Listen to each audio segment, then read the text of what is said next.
하나님의 말씀은 마태복음 21장 14절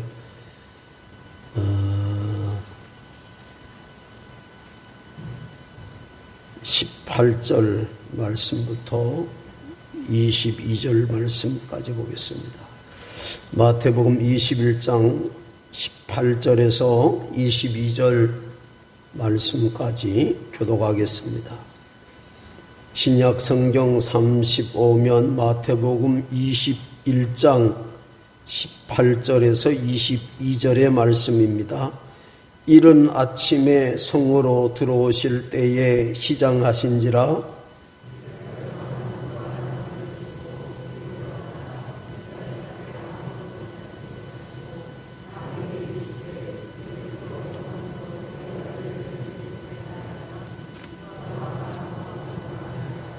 제자들이 보고 이상히 여겨 이르되 무화과 나무가 어찌하여 곧 말랐나이까.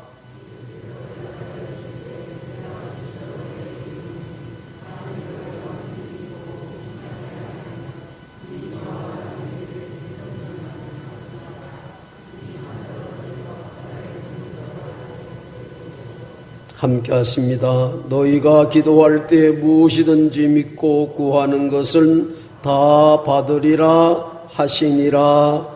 아멘. 할렐루야. 오늘 이 밤도 주의 거룩한 영이 우리 가운데 임재하시기를 주의 이름으로 축복합니다. 우리는 고난주간 아픈 하나님의 사랑을 경험하고 있습니다. 사랑은 우리는 달콤한 걸로만 생각해 왔어요. 그냥 희생적인 것이다, 아름다운 것이다, 그렇게만 우리가 여겨왔습니다. 우리가 예수 그리스도를 믿으면서도 여전히 하나님 사랑 그러면 무조건적인 용서로 우리는 생각해 왔습니다. 그냥 무조건적인 하나님의 용서, 그게 사랑이지. 다 용서받았지. 하나님이 나 사랑하는 거야 라고만 생각했습니다. 내 편에서만 생각해 왔어요. 우리 편에서만 생각해 왔어요. 이 고난의 주간 하나님 편에서 하나님의 사랑을 저와 여러분이 다시 한번 느끼는 귀한 시간이 되기를 주의 이름으로 축복합니다. 하나님 편에서 그 사랑은 어떤 사랑입니까? 아픈 사랑이죠. 아픈 사랑. 십자가에서 갈기갈기 찢어져 내쳐진 하나님의 아들을 부둥켜 안고 우는 사랑. 내가 너를 사랑하지만 어쩔 수 없었다고 나를 용서해달라고 아들을 부둥켜 안고 울부짖는 어머니의 사랑, 아버지의 사랑, 그 사랑이 십자가의 사랑이죠. 우리는 너무나 큰 은혜를 입었어요. 저와 여러분은 너무나 큰 사랑을 받고 사는 거예요. 그 사랑은 뼈 아픈 사랑이죠. 가슴 애린 사랑. 하나님의 사랑을 여러분이 고난의 주간 저와 여러분이 느끼고 체험하고 그 사랑이 깊이 저와 여러분의 마음을 들을 수 있는 시간이 되기를 축복합니다. 우리는 어저께 예수님께서 종료주일 예루살렘에 입성하시고 가장 먼저 하신 일, 성전을 정화하는 말씀을 나누었습니다. 예수님은 7번뿐만 아니라 70번씩 7번이라도 용서해 주라고 아주 관대하신 분이셨습니다. 그런 분이신데 성전에 올라가서 상을 뒤엎고 채찍을 만들어 육두문자를 써가면서 성전에 있는 장사치들을 내어 쫓으십니다. 그렇게 온화하신 사랑이 많으신 그분이 왜 저렇게 화를 내실까? 하나님의 사랑은 뒷전이고 자신의 유익만을 취하려고 하는 당시 성전의 모습을 바라보시고 가슴 아파하셨던 하나님의 아픈 사랑을 예수님은 그 성전에서 보여주고 계시는 거죠. 그냥 제사만 드리면 됐지, 예배만 드리면 됐지, 뭐 주일 1시간 왔다 가면 되는 거지, 뭐 줌을 통해서 유튜브를 통해서 예배 드리면 되는 거지. 우리는 코로나19 시대를 살면서 그렇게 편리주의를 선호해 왔습니다.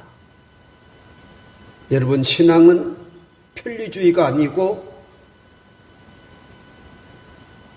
하나님 편에서 철저한 나의 희생과 땀과 눈물인 줄로 믿습니다. 예배는 재물이 있어야 되는데 그 상하고 찢기고 장사치들의 농간에 얼룩져 있는 정말 하나님이 받으시지 않는 헛된 예물들을 드리는 그들을 바라보시고 아파하셨던 하나님의 마음을 예수님이 표현하시는 거죠. 예배는 정성입니다. 예배는 정성이에요. 이전에 우리가 처음 예수 믿었을 때 좋은 옷을 우리가 입지 않았습니다만은 자기 집에서 그래도 가장 좋은 옷을 입고 예배당에 오는 것이 하나님에 대한 도리라고 생각했습니다. 1,000원 한 장도 다리미로 타려가지고 빳빳한 것, 그것 드려야 된다고 생각해 왔습니다. 어느샌가 우리에게 그런 하나님에 대한 애틋함, 사랑, 그분의 고귀함, 그분의 귀중함 사라져버렸어요.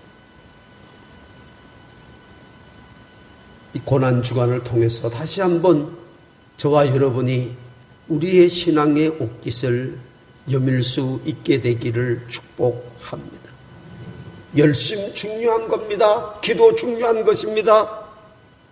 그러나 방향을 잃어버린 열심은 가는 만큼 손해이고 방향을 잃어버린 기도는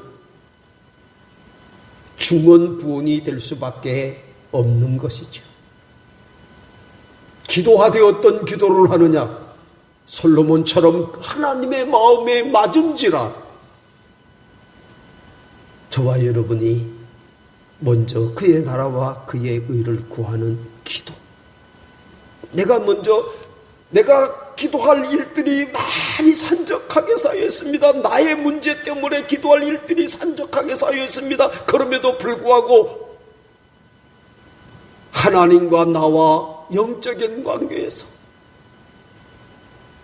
우리가 주일날 함께 나눴던 말씀처럼 내 안에 있어야 될 것이 없고 있어서는 안 될 것으로 가득 찬 허황된 내 모습, 거짓된 내 모습을 바라보고 하나님으로 가득 채워지기를 원하는 그런 간절함의 기도가 저와 여러분에게 드려져야 될 줄로 믿습니다. 오늘 본문 말씀은 예수님의 그 다음의 행적입니다.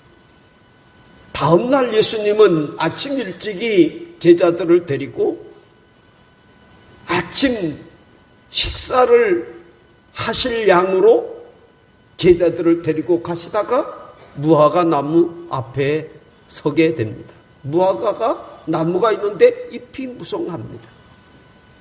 저기서 무화과 열매로 허기진 우리 배를 채워야 되겠다고 생각하신 예수님은 그 무화과 나무를 바라보시면서 열매를 찾으셨다는 거지요.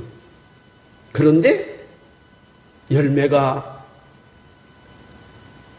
맺혀 있지 않음을 바라보시고 예수님은 급기야 무화과 나무를 저주하십니다. 여러분, 마가복음 11장에 보면 이 동일한 이 내용이 기록되어 있는데 거기는 이렇게 쓰여져 있습니다. 아직 무화과 때가 아니라. 무화과 열매가 맺힐 때가 아님에도 불구하고 마가복음은 무화과 때가 열매 맺힐 때가 되지 않았음에도 불구하고 예수님은 그 나무에서 무화과 열매를 찾았다는 거죠. 여러분, 나무가 잘못입니까? 예수님이 잘못입니까? 예수님은 하셔도 너무 하신 것 같아요. 여러분, 예수님은 오늘 본문의 말씀을 이 무화과 나무라고 하는 나무를 바라보시고 이 제자들에게 이 무화과 나무와 관련된 이 말씀을 나누시면서 그 무화과 나무를 저주하시죠. 근데 나중에 저녁 때쯤 그 앞을 다시 지나가게 될 때 제자들이 깜짝 놀라서 예수님께 이렇게 묻습니다. 예수님, 무화과 나무가, 그 저주하던 무화과 나무가 죽었습니다. 예수님은 오늘 본문 말씀 보니까 진실로 너희에게 이르노니 만일 너희가 믿음이 있고 의심하지 아니하면 이 무화과 나무에게 된 이런 일뿐만 아니라 이 산더러 들려 바다에 던지라 하여도 될 것이요 너희가 기도할 때 무엇이든지 믿고 구하는 것은 다 받으리라 하시니라. 오늘 본문 속에서 저는 두 가지를 말씀드리고 이 밤에 기도하고 돌아갔으면 좋겠어요. 여러분,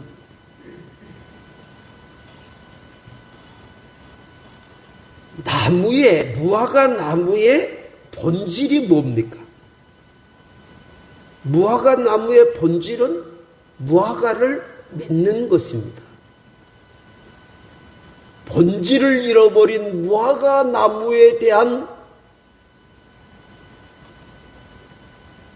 경고와 동시에 저와 여러분의 신앙에 대한 경고를 하신 것이죠. 우리 마당에 무화과 나무가 있어요. 여러분 보셨어요? 주일날 한번 낮에 보세요. 저 옆에 무화과 나무는 이제 뭐 이스라엘 가야 볼 수 있는 게 아니고 무화과 나무 여름이면 무화과 여러분 많이 사 잡수시잖아요. 우리나라에서도 지금 잘 자랍니다. 무화과는 말 그대로 꽃이 없는 나무예요. 그리고 잎이 피기 전에 먼저 열매부터 맺는 나무예요. 자, 그러면 오늘 예수님이 보신 이 무화과 나무는 뭐가 무성했어요? 잎이 무성했어요. 그러면 이미 잎이 무성했다고 하는 말은 이미 열매를 맺어 있어야 된다는 말씀이잖아요. 그렇죠? 열매를 맺혀 있고 그 다음에 잎사귀가 나니까 이미 그 나무는 열매가 주렁주렁 맺히고 잎사귀마저도 무성한 그런 이제 결실 아주 무화과 나무도 잘 익었을 때였다는 거죠. 그럼에도 불구하고 그 나무는 그 나무의 본질인 열매 맺는 사명을 다하지 못했다는 거죠. 여러분, 이 말씀은 이전에 성전의 이야기와 결부시켜서 우리는 생각할 수가 있습니다. 형식적이고 습관적이고 관료적인 신앙의 사람들, 열매는 없고 형식만 가득한 당시 그들의 신앙을 보시고 예수님은 제자들에게 교훈하시는 거죠. 너희들은 열매 맺는 신앙의 삶을 살라고 말씀하고 계시는 줄로 믿습니다. 우리 주님 요한복음에서 말씀하시죠. 요한복음 15장 6절 보면 16절 보면 내가 너희를 택하여 세웠나니 이는 너희로 가서 과실을 맺게 하고 내가 너희를 택하여 세웠는데 그 세운 이유가 뭐냐? 너희들로 가서 열매를 맺게 하려 하십니다. 여러분, 저와 여러분의 신앙이 알곡신앙, 열매신앙 되시기를 축복합니다. 여러분, 저와 여러분이 예수 그리스도를 믿음으로 구원받아 하나님의 자녀가 됐습니다. 예수님 말씀하셨죠? 그 나무를 평가할 때 어떻게 평가합니까? 마태복음 7장 16절에서 20절 보면 그의 열매로 그들을 알지니 가시나무에 포도를 포도 또는 엉겅퀴에 무화과를 따겠느냐? 이와 같이 좋은 나무마다 아름다운 열매를 맺고, 그 나무를 알려면 그 나무가 가시나무인지 포도나무인지 무화과나무인지 사과나무인지를 알려면 그 나무의 모양이 어떠한가, 무화과나무를 닮았나 포도나무를 닮았느냐가 이게 중요한 게 아니라는, 무슨 열매를 맺느냐를 보면 그 나무가 그 나무인 것을 아는 거예요. 저와 여러분이 구원받아 하나님의 자녀가 됐다면 자녀의 열매를 맺어야 된다. 여러분, 이 고난의 고난주간을 우리가 지나면서 저와 여러분이 다시 한번 우리 신앙의 옷깃을 열면서 정말 하나님, 내가 정말 하나님의 자녀다운 아름다운 신앙의 성령의 열매들을 맺는 그런 하나님 보시기에 정말 하나님이 기뻐하실 만한 믿음의 사람이 되기 원합니다. 찬송가의 가사처럼 나 주의 기쁨 되기 원합니다. 그런 고백을 고백할 수 있기를 축복합니다. 또 하나는요, 오늘 이 말씀 후반절 21절 말씀 보면 제자들이 어떻게 해서 이 무화과 나무가 말랐습니까? 라고 하니까 예수님이 답을 말씀하시는데, 너희가 믿음이 있고 의심하지 아니하면 이 내가 저주한 무화과 나무가 마른 것처럼 너희들이 기도하는 대로 다 된다는 거예요. 이것은 기도를 가르쳤다고 우리가 생각할 수가 있고 또 그런 의미가 있습니다. 그러나 저는 오늘 다른 각도로 이 말씀을 생각해 보려 합니다. 제가 마태복음 설교를 우리가 함께 나누면서 계속 중요하게 말했던 건데, 키포인트, 키워드라고 하는 말을 했어요. 이 성경에 흐르는 큰 맥이 있다는 거, 맥이 있다. 마태복음은 예수님이 하나님의 아들이냐 아니냐라고 하는 그 유대인들의 도전적인 질문에 대답하기 위하여 쓰여진 성경이 마태복음이죠. 그래서 마태복음을 왕의 복음이라고 그래요. 무슨 복음이라고요? 왕의 복음이라고 그렇게 말씀을 하시고 있습니다. 자, 예수님은 무화과 나무를 저주할 때 무화과 나무가 말랐어요. 여러분, 지금 예수님은 십자가를 져야 하는 일을 불과 며칠 앞두고 있어요. 며칠 남지 않았어요. 이제 며칠 남지 않았습니다. 예수님이 제자들에게 가르쳐 주시고자 원하셨던 것이 뭐냐? 나는 하나님의 아들이라고 말해요. 아멘입니까? 여러분, 이걸 어떻게 아느냐 하면, 예루살렘에 입성하실 때에, 종료주일날 예루살렘에 입성하셨을 때에 사람들이, 마중 나온 사람들이 종려나무 가지를 흔들고 뭐라고 그랬어요? 왕으로 오시는 이요 하나님의 영광이 당신에게 있을 것입니다. 그렇게 환영을 했어요. 그것은 스가랴 9장 9절에 이런 말씀이 있습니다. 시온에 따라 크게 기뻐할지어다. 예루살렘에 따라 즐거이 부를지어다. 보라, 내 왕이 내게 임하나니 그는 공의로우시며 구원을 베푸시며 겸손하여 나귀를 타시나니 나귀의 작은 것 나귀 새끼니라. 스가랴서에서 예수님이 입성하실 때 모든 그 사람들이 모여서 종려나무 가지를 흔들고 왕으로 오시려니여 당신의 이름이 영광을 받으시기를 원합니다. 그리고 그 왕으로 오시는 분이 나귀를 타고 예루살렘에 입성하실 것을 예언하셨고 그 예언이 종료주일날 일어난 거죠. 예수님은 제자들에게 예수님이 왕권을 가지신 분이라고 하는 만왕의 왕이라고 하는 사실, 저와 여러분의 인간의 생사복을 쥐고 계시는 하나님의 아들이라고 하는 이 사실을 우리에게 보여주시기 위해서 이 말씀을 하셨다는 거죠. 죽은 나사로를 살리신 사건, 그건 바로 만왕의 왕 하나님의 아들의 고난이, 나인성 여인의 아들을 고친 것, 무리를 거르신 것, 각종 병자를 치료하신 일, 그 모든 일은 예수님이 바로 하나님의 아들 만왕의 왕이라고 하는 사실을 우리에게 보여주고 계시는 줄로 믿습니다.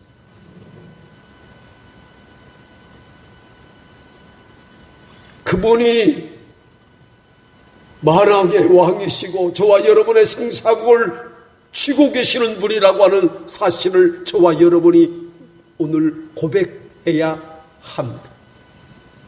그분은 저와 여러분의 기도를 넉넉히 응답하실 수 있는 분입니다. 그분은 저와 여러분의 모든 질병을 넉넉히 치료할 수 있는 분입니다. 저와 여러분의 모든 고민과 근심과 걱정과 엉켜있는 문제들을 해결할 수 있는 분인 줄로 믿습니다. 풀리지 않는 우리 인생의 모든 수수께끼를 풀어 헤쳐 승리하게 하실 능력을 가지신 분이 바로 예수 그리스도이신 줄로 믿습니다. 그분은 만왕의 왕이십니다. 전능하신 하나님이십니다. 오늘도 우리의 생사복을 주관하시는 분이신 줄로 믿습니다. 이 밤에 그분을 만나는 복된 밤이 됐으면 좋겠습니다. 이 한 고난의 주관이 그 만왕의 왕이신 그분이 저와 여러분에게 임재하소서. 저와 여러분을 다스리시고 우리의 삶을 다스리고 우리의 생업을 다스리고 우리의 사업장을 다스리고 우리의 가정을 다스리고 자녀들을 다스리는 그런 놀라운 역사가 일어나시기를 주의 이름으로 축원합니다. 좋으신 하나님 은혜를 감사합니다. 이 고난의 기간 저희들을 부르시고 우리 신앙의 옷깃을 여미고 열매 맺는 신앙, 알곡신앙, 성령이 충만한 성령의 아름다운 열매가 맺어지는 하나님의 기쁨이 되는 그런 하나님의 사람이 되기를 우리에게 촉구하시는 주의 음성을 듣게 하시니 감사합니다. 우리 예수님은 비록 십자가에 달리시지만 곧 부활하실 것이고 그분이 만왕의 왕이라고 하는 우리의 인생의 생사복을 주관하시는 분이라고 하는 이 엄청난 비밀을 무화과나무 저주 사건을 통해서 우리에게 말씀하시는 주의 음성을 듣게 하옵소서. 제자들은 알아채지 못했지만 무화과나무는 왕이신 그분의 명령에 순종하여 말라버렸던 이 모습을 바라보며 저희들로 하여금 왕이신 주님을 높이며 찬양하는 이 사순절 특별히 고난의 주간이 되게 하옵소서. 우리 주님 우리에게 오소서. 우리를 다스려 주옵소서. 우리의 사업장도 자녀들도 우리의 인생의 문제들도 다스려 주사 하나님의 이름이 영광을 받으시옵소서. 예수님의 이름으로 기도하옵나이다. 아멘.